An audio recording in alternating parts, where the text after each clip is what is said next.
মাধ্যমিকে অষ্টম হয়েছেন কলকাতার অবন্তিকা রয়। ফল প্রকাশের পর তার কি প্রতিক্রিয়া শোনাবো আপনাদের।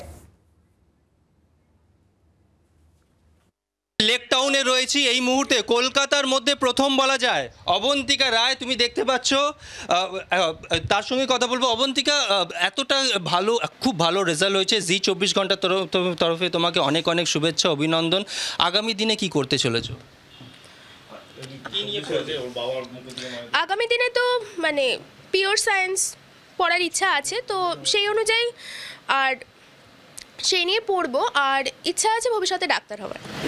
এই যে মাধ্যমিক পরীক্ষা, এত সুন্দর একটা ভালো রেজাল্ট হয়েছে, কতক্ষণ তুমি পড়তে বাড়িতে? আমি 10 ঘন্টার বেশি পড়িনি। আর সেক্ষেত্রে মানে এই রুটিনটা সেট আপ করতে আমার মায়ের অবদানই সবচেয়ে বেশি, কেননা ওই 3 মাস মানে আমি মায়ের ওই মানে কিছুটা রুটিনটা মেনেছি, তো তাতে আমার যেমন 10 ঘন্টার বেশি আমি পড়তে হয়নি কোনোদিন। আর তার মধ্যে আমি খেলতাম আমার বোনের সঙ্গে রোজ বিকেলে।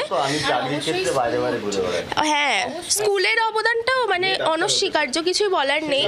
তো আমার দিদিরা যেভাবে গাইড করেছেন ছোটবেলা থেকে, ক্লাস 1 থেকে আমি পড়ছি স্কুলে, তো দিদিরা যেভাবে গাইড করেছেন আর আমার মা বাবা যেভাবে গাইড করেছেন, আর যাদের কাছে আমি পড়েছি প্রাইভেটলি, তো সবারই অবদান এখানে রয়েছে এই সাফল্যের পিছনে।